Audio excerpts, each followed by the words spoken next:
Okay, good morning all. Welcome to our November board meeting. I'd like to call it to order. And Dave, Mr. Secretary, do we have a quorum? Madam President, we have a quorum. We have 8 out of 9. Thank you very much. And Mr. Secretary, the minutes? I assume everybody has read the minutes, made whatever comments they want, and they're in final form. So I will make a motion to approve the minutes. Second. These are the minutes from the annual meeting or from the earlier meeting, Paula? Board meeting, September. The Okay. board meeting. Yeah. All those in favor? Aye. Aye. It's passed. Thank you. Before making, on the agenda, it says President's remarks. And since we just had the annual meeting and I really chatted that up pretty much, rather than do that, I put together a basic outline of a business plan for the year 2021. And I wanted to just walk through this very quickly to give you an idea of kind of what's in our head and where we need to get going, I think, to continue the growth pattern that we're on. Two parts. One is the situation analysis, and then the second part would be looking at next year. So if you just look at us right now, I think that we have relatively successfully gone through a digital transition, which allows much more free flowing of information between ASPPPO and its membership base.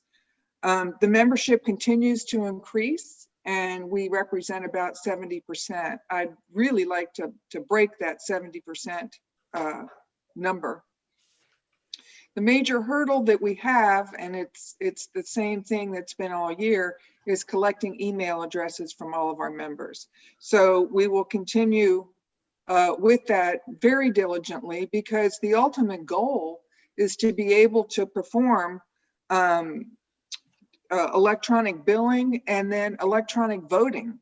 And the voting, unless we have all the email addresses, it just gets so messy, and it could be so quick and so clean and so new century.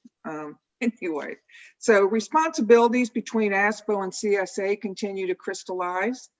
CSA holds our administrative contract and represents to us that their costs are understated at this point. Beginning next year, 4 of our board members will have seats on the CSA board. That would be down from 5 this year. ASPPPO and the advisory board continue to operate as one entity. Our reserves about 5-6 years ago were up as high as $600,000. And that's sort of a critical figure. And the reason is that we have to have reserves in order to enforce the credibility that we would bring to the table in taking any stance on any issue that might meet with blowback from other concerned parties, such as the resort, CSA, commercial, what have you. And it's particularly risky since the onus is completely on ASPPPO to defend the hotel agreement. And the very last thing is that we have not, as a board, agreed on a vision and a mission that will create the benchmark for our future decision making. Looking at next year for the membership, we want to follow up communications to all of our memberships, post billing, and continue that and continue to increase communications with a monthly email to educate the membership on what's going on, but also to enhance our relevance. We will, or need to, because the board needs to agree on this, solicit input via a survey for our next year's projects and priorities. And if we can find the technology to use polling during board meetings where it's appropriate. What I'd really like to do is have a face-to-face board meeting and forget all that. But anyway, there you go. We need to increase our website content. We got it launched this year, but we need to add community calendar, property owner amenities inside the gates, information about that, and look for additional member benefits that are available to them inside the gates, as well as launch credit card transactions. So all of this will probably need a task force or 2 to help. Addressing our business model, we need to select a permanent administrative solution that fits our operations. If there is a transition, we would need to start that no later than in the late summer for that to be smooth. Email list build, as you've heard me say, we need to continue all efforts there. And our cash reserves. Right now, if we wanted to go back to just 500,000, it would take $102 from each member household to replenish those reserves. We're not going to do that, but we do need to start replenishing, and I think that's going to call for a dues increase.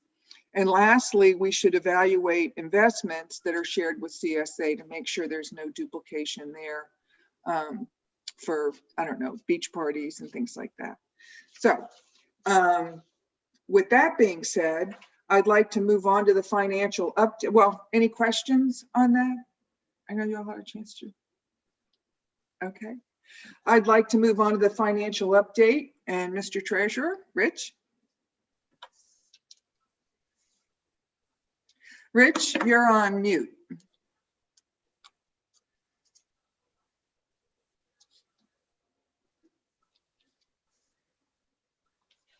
Sometimes I do my best work on mute. You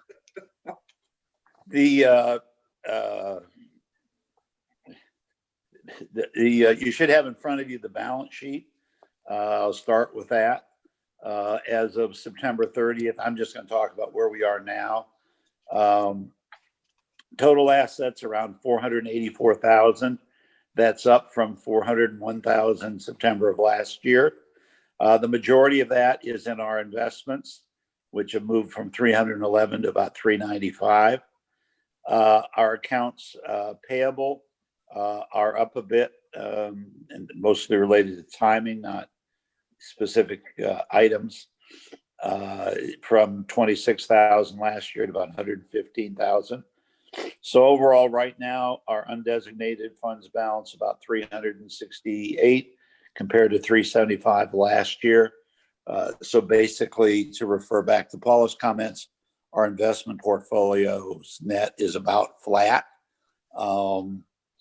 And that, as Paula has pointed out, is an important one of the legs of our stool that's important because it provides us with the financial ability to represent ASPPPO or residential property owners when we need to in the legal form, which is where there can be significant expenses, particularly if you've looked at lawyers over the years or if you know any lawyers. So that's our balance sheet. If you'll notice at the bottom of that page, our membership, it really is right now at around 71%. And I think Paula's representation is 70-ish is the way to look at it because there's some imperfections in the way in which numbers are counted. And obviously in this year, we've been able to grow it, I think about 2.6%, Paula. And obviously to the extent we're able to make the transition online more effective again this year and increase our communications, we are able to communicate more directly with our members. And I think it makes the membership more valuable than it is or has been. It's tended to be driven in the past by particular political issues that might have arisen from time to time, or simply by people not recognizing it as something separate, and they simply paid the bill when it showed up each year, which in the early years, I think was the vast majority of people, unfortunately. If you go to the next page, which is our investment, we run an investment ladder of investment quality investments. It's a ladder that runs out, as you see, through 2025. As we have excess liquidity, that is money we don't think we need near term, we do invest it.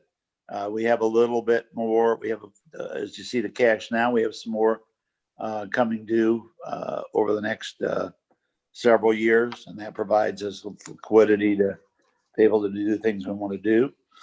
If I go back 5 or 6 years, of course, the yield on this was pretty good. The yield on this now is basically in the 2% kind of range, and that's actually considered pretty good for investment quality. We have looked at whether or not investment quality or we should play in equities, and this is our cornerstone. So we do not do anything that one would consider financially risky within that. And we do our placements through Morgan Stanley. The next page, if you take a look at, is our P&L.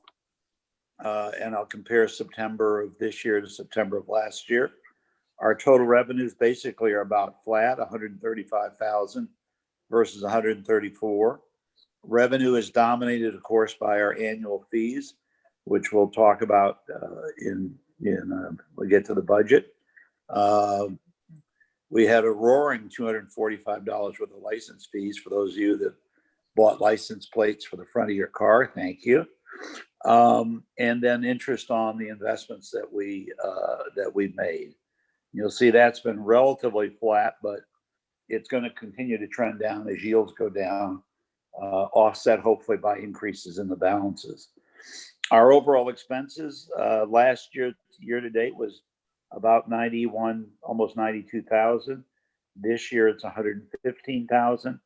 The large items we have, of course, is a land use monitor, where we pay 40% of the cost of the land use monitor. 40% right now is shared with CSA and 20% with ARB. We are working hopefully to see if ARB can't increase their share to 33 1/3%. And for all of you that don't have JR's home phone number, cell number to call, we'll be happy to provide it to you so you can lobby for that. JR, I'm sure, would appreciate those calls. In any case, the next biggest expense items we really have is really our legal, is our insurance expense, which is our directors and officers insurance. And legal and professional fees are up a little bit this year as we deal with particular issues around referendums and other things, but also this is where we have spent some money on defending a LUM rule for a particular property case that I think you're familiar with. And the next biggest expense we have really is we shifted monies around from last year's budget to focus on the website development. I think that, as my independent view would be, treasurer point of view, an extraordinarily good investment on our part to begin to communicate more directly with our members. It would be helpful if we had the complete CSA list. We have not been able to get that up till this point. So we're having to develop on our own by requests, emails, letters, postcards, pictures of Paula, whatever it is that will work to get us the email addresses. If you take a look at other income that we have overall, basically what you're seeing going on there is what's happening with the mark to market for our investment portfolio and any unrealized gains that we have. We basically hold a maturity, so that basically washes out over the length of the investment. If you go to the next page, which is September 20, it looks like, excuse me for a second, I'm looking at the same page again. No, as you see, it's basically the same as what I just went through. No, sorry, no, it's not. Excuse me. I print on both sides of paper, and so it's creating some confusion for me. But simply year-to-date actual versus year-to-date actual budget for this year. Revenues are a little bit better because membership fees have been a little bit better. Interest has been a little better on the investments than we expected. Land use monitor and related costs have been a little bit more. Accounting and compliance has been broken out for this year. And the technology services that are associated with our platform that we use has been a little bit of $486, not a material number. but our insurance remains as it has been. Legal and professional is up a bit because of what I've mentioned earlier. CSA service fee is set under a 4-year agreement. A multi-year agreement. This is the last year of it, so that's something that needs to be renegotiated in the early part of next year, or whatever alternatives we think are appropriate need to be explored. Bank service expenses have dropped considerably. Paula went on a mission to help clarify those fees. There's been a material drop, and you'll see in the budget a further material drop in the fees that we pay to BB&T for the lockbox that they provide for us. And the website development we've talked about before, it was not budgeted at all from last year's original budget was done before Paula was elected chairman, but that we really diverted money from other unexpended accounts to do that.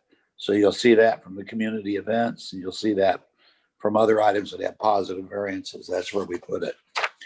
The last item I'd like to review with you is something that we've been working on, which is our budget. To give you a perspective, if you look at that page, we went back to 2018.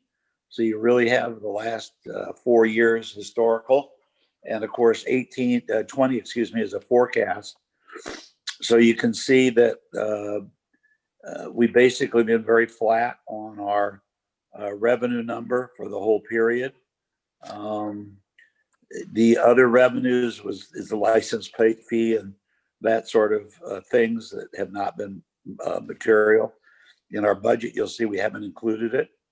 Membership dues are up in our forecast here for our budget for next year to 177. This is driven by hopefully a decision by the board today to increase our fees from $35 a year to $50 a year. This will provide us, you'll notice if you go straight to the bottom line, with an extra $30,000 to put into our investment portfolio. To the extent we're able to increase membership and be successful with the $50 fee, then we're going to be able to build our reserves back up to the $400,000, $500,000 level. My own opinion is whether or not at $600,000, we certainly need to be closer to $500,000. In those few situations over the last 5 years where legal expenses could become material was relative to the hotel agreement and the referendum from several years ago. And at one point for various legal actions that we might have to take to defend the hotel agreement and other things, it could be as much as $500,000 in 5 years of expenditures. We have to be able to stay at the table to represent the residential property owners. We do have a lot of free riders. Free riders is an old labor union term that refers to people that get benefits without paying dues. And a third of the population of Sea Pines that are residential property owners right now are what I would call free riders. They're receiving the benefits of ASPPPO without paying the fees. So to the extent we're successful in increasing membership, then obviously we reduce that. To do that, we have to demonstrate the benefits of ASPPPO to those owners. If you take a look at our budget, land use monitor fees stays at about $40,000. Excuse my dog. He's objecting to the land use monitor fee, I guess.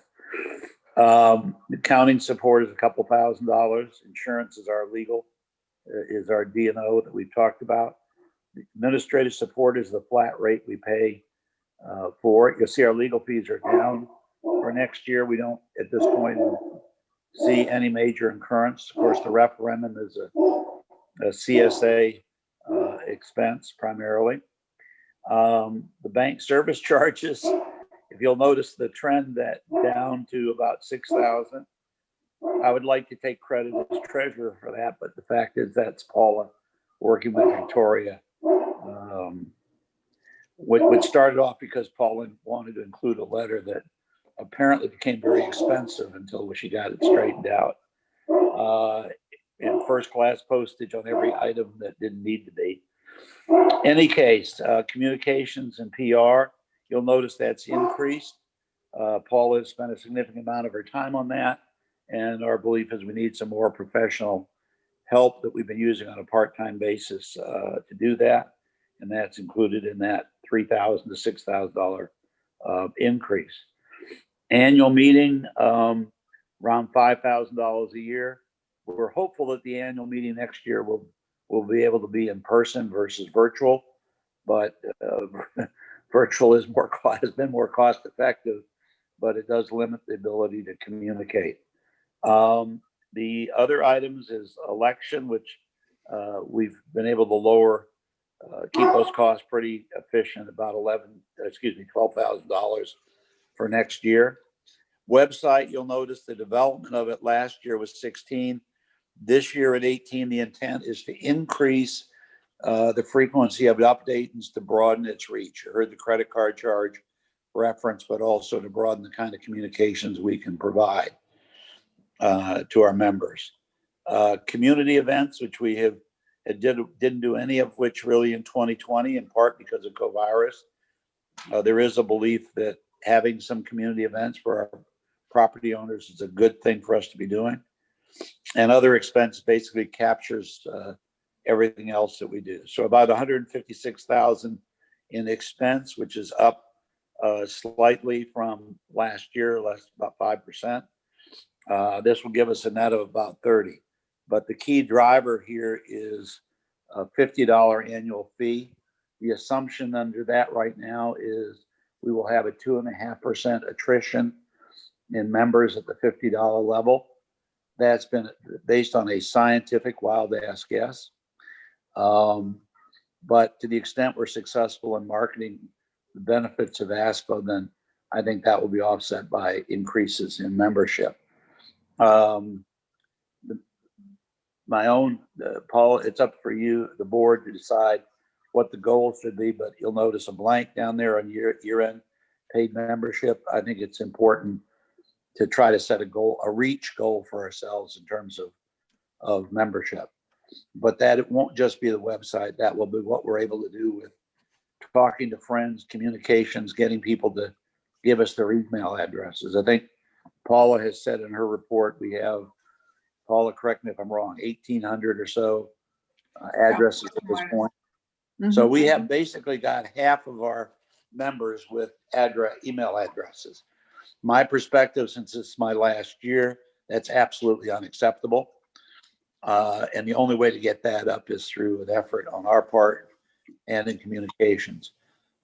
There really is no reason we shouldn't have the full membership list for residential property owners. 9 of the 17 directors of CSA are elected to represent residential property owners, regardless of the conversation about what hats people think they should wear. They're elected by the property owners, and they should have access to that list. That's my only political statement for today.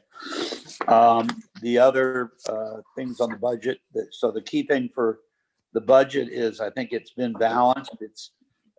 We've got a lot of work done for $140,000, $150,000, and I think we can get more work done if we're able to get the revenue levels up. Although it's important to mind, most of that revenue increase of the $50,000 increase, $30,000 is intended to drop to the bottom line to gradually improve our investment portfolio. As this is my 5th and my 6th and last year's treasurer, when I first joined it, I thought the $600,000 level was very high. I thought we actually should consider dividending some of that, perhaps to CSA. Having been through this now for 6 years, I view it as a very important vehicle because there are certain things that CSA needs ASPO to defend on behalf of its owners. The hotel agreement, which limits development relative to the resort, is owned by ASPO. It is not owned by any other organization. And hence, it's an important vehicle for us to manage the relationships or potential issues that might occur over time for residential property owners. Now, I don't think we've had any activity that was adversarial in that kind of nature but it's important to be able to protect those interests. That is a key role.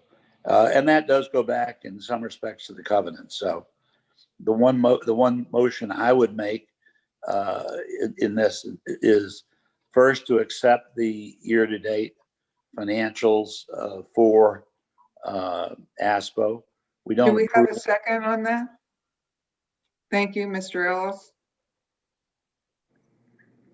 Okay, call for vote. All those in favor of accepting the financial statements? Thank you. It passes. And the recommendation I'd like to make relative to prior to accepting the budget, or actually, excuse me, approving the budget, is I would move to increase the annual membership fees starting this year from $35 to $50 a year. As Paula pointed out, it would be better at closer to 100, but we think we have to take this step at a time, and we have to demonstrate value to the membership before we can start to expect something higher than the $50 that is being recommended. So I'd like to move a $50 annual fee for membership in ASPO for the next fiscal year. Do we have a second? Thank you. All those in favor? Thank you.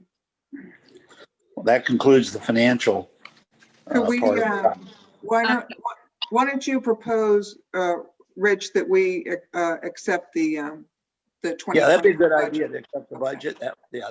It possibly, Okay. yeah. Hold on one. I'd like to move that we accept the budget for 2021 as presented. Okay. Do we have a second? Dana, we'll come right back to you. Do we have a second? Thank you. Any questions? Dana? I don't see the 2021 budget in the packet. There was the second package. There was a second packet that was forwarded by Sandra. I believe it came out yesterday. Do you have another email from her? Or it's on our website under board packages. Okay. Okey doke. It also gives you the ability to compare the last 5 years of what we've really been spending money on. So. Okay, so I'll call the vote. All those in favor of the 2021 budget? Aye. Passes. Okay, thank you. Okay, ASPO updates. JR is MIA this morning. In the board package, you'll see the ARB density report. And I'm telling you, this the applications that are coming through ARB are huge, which is indicative of the fury of the sales going through our community. So I consider that all good news. Paula, let me ask a question about that. There have been hundreds of sales, right, in the last few months, excuse me. So home ownership has changed markedly in Sea Pines. Can you just explain what is being done to reach out to those new homeowners about what ASPO is doing?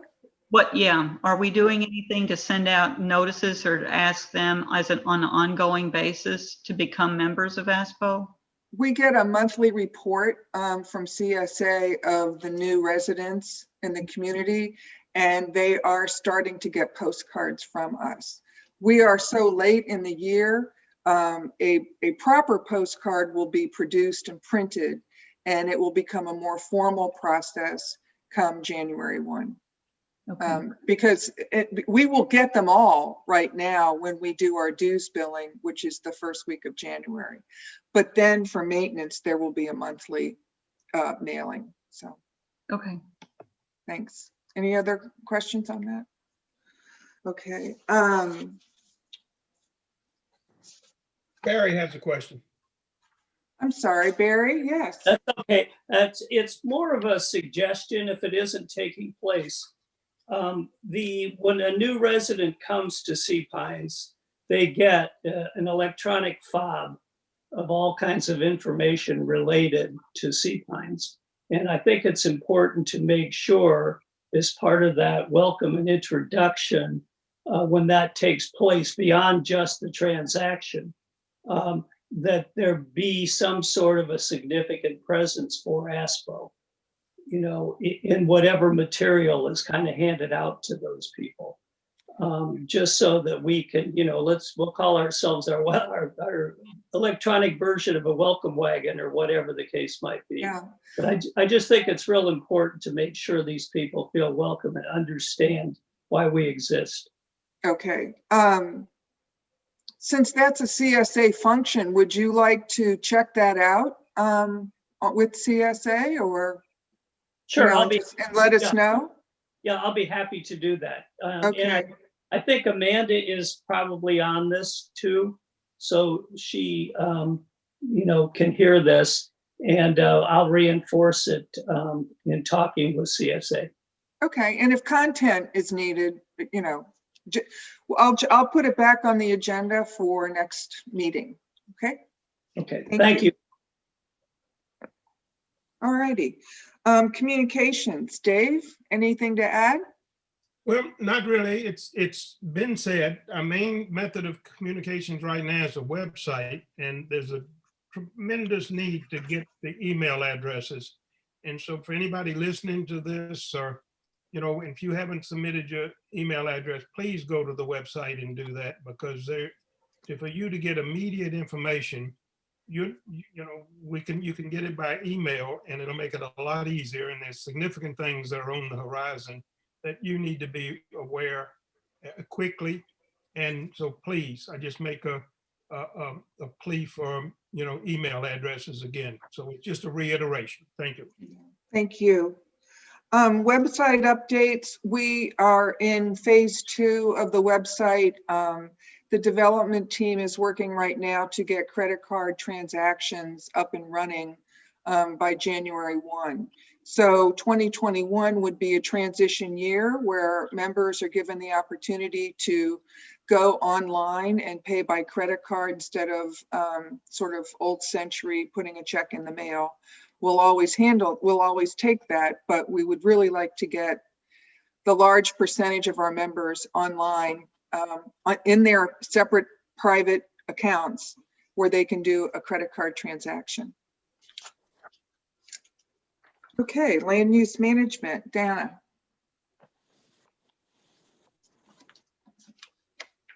You're on mute right now. Your packet, Okay, you there should you have the land use management report up to date through November 2nd, giving the total violations up close to 500 now. Those about 357 have been resolved, and a little over 100 remain active, plus an additional 11 properties that are complicated properties that we are struggling to get compliance with the owners. The types of violations continue to be as typical. Most common are landscaping violations, and then also maintenance of properties. ARB violations are included in this, where about 100 violations so far this year have been identified where people are working without getting permits, or their permits are not posted, dumpsters don't have permits, etc. Then there are other about 100 or so more minor offenses like mailboxes, miscellaneous flags, signs, recycling violations, and miscellaneous violations. Okay, thank you very much. This is a very nice report. There's not a percentage here, but I just did the math. And if you look at the fact that there are 11 very serious violations that are still in dire need of resolution, that's only 2% of the total. So I just want to congratulate the land use monitor and the committee for just watching this. I mean, 2% is a pretty terrific track record. So Thank you. It is, but I just want to also emphasize that it affects probably about 6% of our property owners, at least. When you consider that if you live next door on either side or across the street from one of these properties or in the immediate neighborhood, that has a really significant impact on your property value and the feeling that your neighborhood is being taken care of. No, So- understood. That is something that I just want to make sure that people who are listening know that we're very aware of that. We don't consider this minor. We consider this very significant and important. And we're trying our best to, Brian Cash, our land use monitor, is working with Sam and the committee to do the best we can, including litigation in some cases, to try to move this forward, these properties forward. Yeah, we're, part of this is we are in the throes, hopefully getting toward the end stages of a very specific litigation. Right. Anyway, moving on, thank you very much, Dana. Moving on, short-term rental committee. Tom McPhillips is not here today, and he is rotating off of the short-term rental committee. So he sent me a report. 2 items. One, beach parking still remains an issue. No solutions are on the table at this point in time. A new issue has popped up. It's in sort of the infancy stages, but it is a concern that some of the larger properties, and one in particular, is being used for commercial purposes where weddings have been conducted at the home. And I think that we would agree that that's not the intent for short-term rentals. It's more for family vacations and what have you. So actually, Paula, it's against CSA covenants to have Okay. commercial applications. So okay. And so just know that it's there and it's starting to be dealt with. Is that a fair assessment, Bill? Okay, thank you.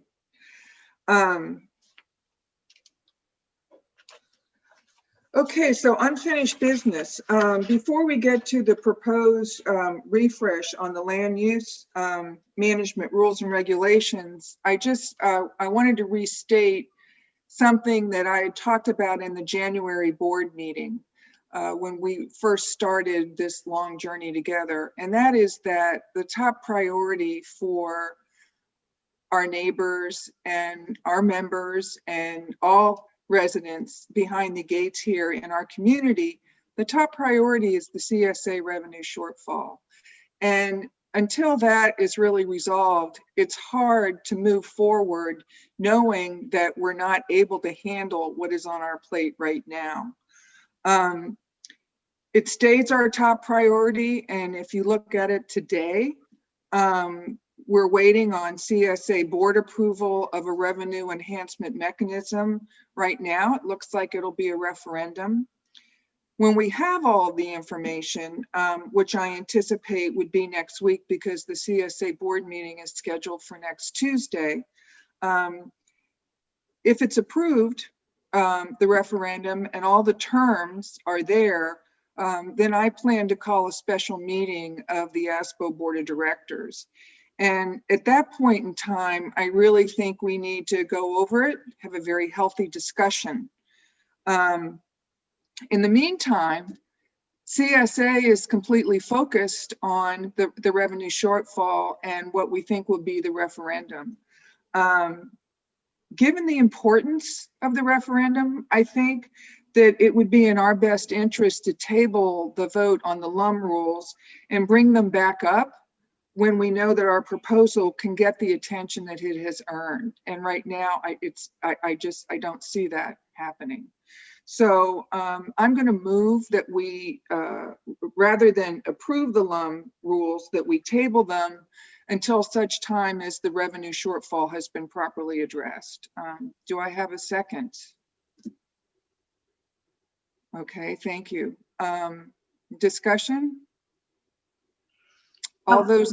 I would like I would like to say, at least to explain in the meeting packet that people have received and it's on the website, that there have been some revisions since the last time the rules were there. And those relatively minor revisions were made because we did get very few comments back from a few people. And considering the comments that were received, there were a few revisions made, but they were not really substantive. They were improvements to the rules, and they're there for anybody to see. So Yeah. they're ready to go whenever we're ready to move them forward. Thank you, it- Dana. And they will stay on the website. Dave, you had a Paul? question? Just, and is that the same changes that are in the board packet dated October 28th, and it says with track changes? Yes, the changes are tracked just so that you can see where they are. No, It included just very briefly, clarifying what types of tents are prohibited. Clarifying that we're talking about tents that people might use for sleeping overnight, for example, are prohibited. And then also clarifying, removing monetary penalties for lights on the beach during turtle season and making it a notation to the owner for their information, with the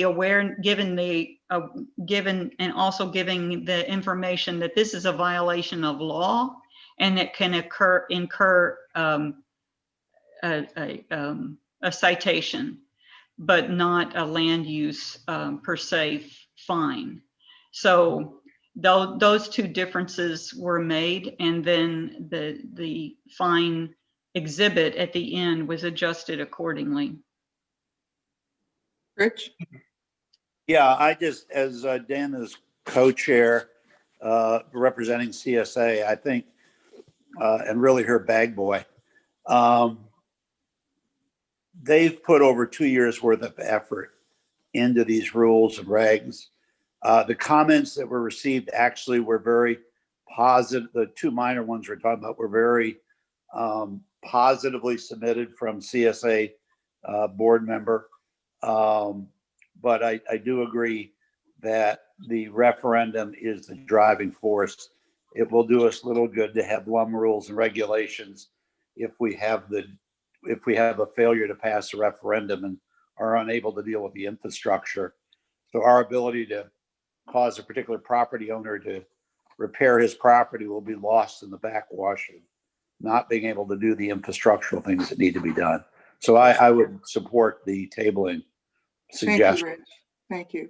I'm going to call for a vote. I do want to go on record as saying that I really feel CSA should be able to do both. I really see this as something that they should be able to do in part of land use management, which is the same way they do safety and security. They're not waiting for an infrastructure vote for that. But that being said, I am certainly will go along with whatever the board decides, but I do want to go on record as saying that. Thank you, Dana. Paula, All those in, so I'm sorry, Paula, can I have one thing? May I? yes, I joined the committee, as you know, at the end of last year. That committee worked with virtually every committee in CSA that I could possibly think of. So these land use, while people talk about CSA reviewing the land use covenants and, rules and regulations. One, these are restatement of 2010. To virtually every committee I could possibly think of, safety and security, et cetera, were involved in the development of these regulations. So I do share Dana's thought that it ought to be easily approved. But I do also agree, anything, absolutely anything, however minor we think it might be individually, that would prevent the referendum or a referendum from being passed is not in our best interest. It's very easy, I believe, to come back after that and approve it. But I think anything that we do that complicates the referendum and causes it to fail leaves us in a very, very quandrous situation, whether it's the STD, and I'm referring to sexually transmitted diseases.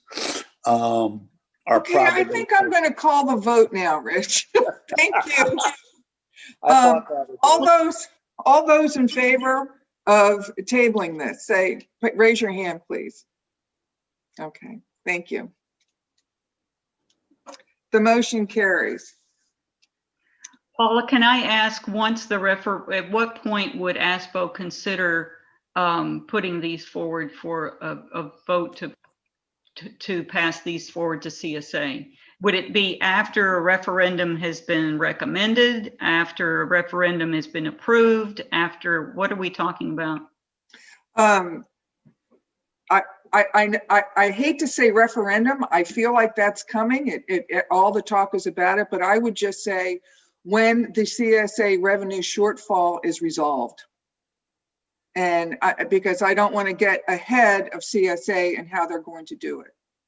But does that answer your question? I can't put a time on it, but I would trust, that's probably not the right word. I would think it would be, February, January. I mean, we're talking imminent future. So I'm going to move forward here under unfinished business to the name change, if I can. We talked about at the annual meeting changing the name of ASPPPO because the name doesn't say anything to anybody. It is just an old acronym. It has a lot of stature for the people that learn what it stands for, and the fact that we're a 47-year-old nonprofit organization with rights and privileges granted under the covenants. However, for the residents, it doesn't really explain what we do. So I would like to recommend that we put out to vote for our membership and ask them to select, do they want to become the Sea Pines Homeowners Association or the Sea Pines Property Owners Association, which is pretty darn clear what we are and what we do. I will say there's one caveat with homeowners association. The South Carolina state law addresses homeowners associations per se, and they are defined as associations that have mandatory membership. And so we are all volunteer. There is a difference there, but that is in our bylaws that we are voluntary. So any issues with that, Bill? Yeah, maybe it's my pea brain that's not computing, but if we call this the Sea Pines Plantation Property Owners Association or the Association of Sea Pines Plantation Property Owners, I don't see a difference in what we're signaling to the community is what this organization is. The difference is when you use an acronym like ASPPPO, which is what we use, and that's the term that we've held for I don't know how many years. It doesn't say what you do. It's cryptic. It's not clear. Well, maybe we just quit using the acronym in defining ourselves. I don't think that's possible. But anyway, Barry, thought? You're on mute, Barry. Thanks, Tina. Yeah, I just think I agree with you, Paul. It needs to be what we are. It's look at how many emails you get from people referring to ASPPPO, and it has 2 P's in it instead of 3. I mean, so things are limited to an acronym, but let's call it what it is. We are either a property owners association or something similar where the clarity is obvious. And if we want to be more obvious, in terms of people, in terms of increasing membership or whatever, let's be obvious. Let's not have people have to do a workaround to define who we really are. That's my little missile for this morning. Thank you. Dave? It's, I think we need to look at a name it's going to end up in an acronym, whether we want it or not, that maybe the acronym says something. I think we need to give some thought to, what would make sense as an acronym. And maybe it, converts into a specific word that has meaning. And I don't have any suggestions at the time, but whatever it is, it's going to be an acronym whether we want it or not. So I think we probably need to get a few people, get their heads together and just go through that and try to, come up with various alternatives. Okay, let me just put this out there. You don't think that Sea Pines POA or Sea Pines HOA would become a name? Yeah, it could. I mean, the acronym would be the HOA or the POA part. Dana? I agree with what you're suggesting, because, and my basis for that is when we were researching, when the Land Use Management Committee was researching software systems that could be used for land use management, in communicating with the companies, we always had to clarify what ASPPPO was. They had no idea what the acronym meant or had no meaning. But as soon as we said it's the Sea Pines POA or it's the Sea Pines HOA, they knew exactly what we were talking about. And we had to resort to just saying that and not even using the ASPPPO anywhere in any communication in order to make communication more clear. Interesting. Did not know that. Thank you. Paul? I just changed the name to Sea Pines Property Owners. Okay. We'll take a look at that one.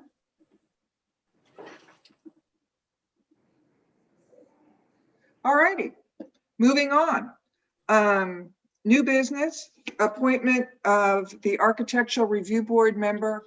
CSA and ASPPPO share one. I think we each have an individual appointment, or two. We have two appointments. ASPPPO has two appointments to ARB and one shared with CSA. Dan Fuller is the gentleman that we are putting forward to take the place of Susan Johnson as the alternate. And I'm going to ask for approval on this. I move that we approve the appointment of Dan Fuller as the Architectural Review Board alternate member. Do I hear a second? Second. Thank you. So moved. All those in favor? Aye. Paul, Thank let it go on record, I abstain. Thank you. And thank you for abstaining. And the last thing on the agenda is our meeting dates. And they are listed under Resolution 8B.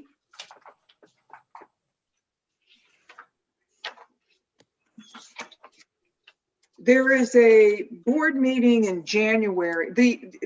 Just so you know, the way these are scheduled, it's very similar to the way they were scheduled this year. ASPPPO has their board meetings the Thursday prior to CSA's board meetings the following Tuesday. And they're set out that way with an annual meeting on May 3rd. January, there is no board meeting for CSA. And January is really sort of chock-a-block full of trying to establish the plan for the year. Like I said, we wanted to send some sort of poll out to see what issues are important to our membership that we should be addressing. I think that the board should consider a workshop so that we can come out of it with a vision and a mission and vision that is published, that we can, around which we can market. So I'm going to suggest that January 14 be held for a board workshop. The elections will be over. We will have new members. So if you all are okay with that, then I would suggest that we add a board meeting further down the line. June, July, and August. I don't know what's going on in the summer. July and August are awfully slow, but I'm not opposed to adding a meeting in June if you all are okay with that.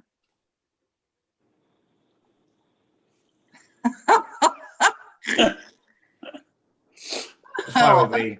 Okay.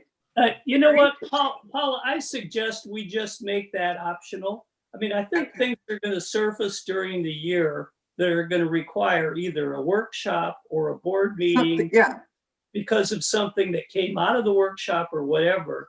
So I think we should be fluid enough to be able to move meetings around if we need to. okay, fair enough. Because that's true. We did decide at a later point to have a workshop in June this year. So anyway, with Barry's remarks, is everybody in agreement then? So we can approve the calendar and you can circle those dates and not make dentist appointments and things like that? Okay, good. Okay, so Let me ask the question. So put it on the calendar. What time should I put down on those dates? well, right now it's 9 o'clock in the morning. How do you all feel about that? That's You're fine. okay? Okay.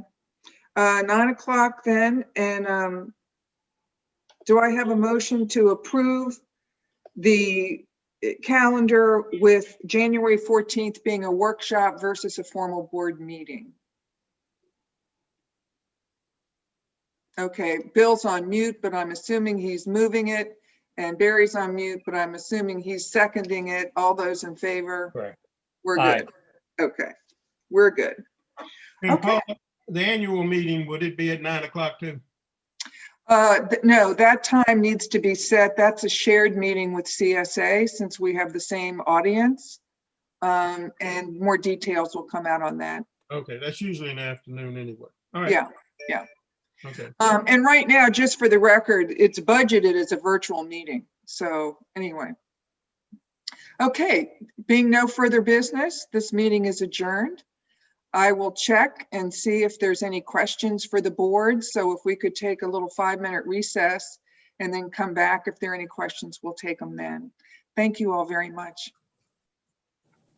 I'm going to turn video off and then I'll be back in 5 minutes.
Okay, thank you. We'll start back up again, and I'm pleased to announce there are no questions. So apparently we went into enough detail. We're good to go. So this meeting is adjourned. Thank you. Thank you, Paul. Bye all.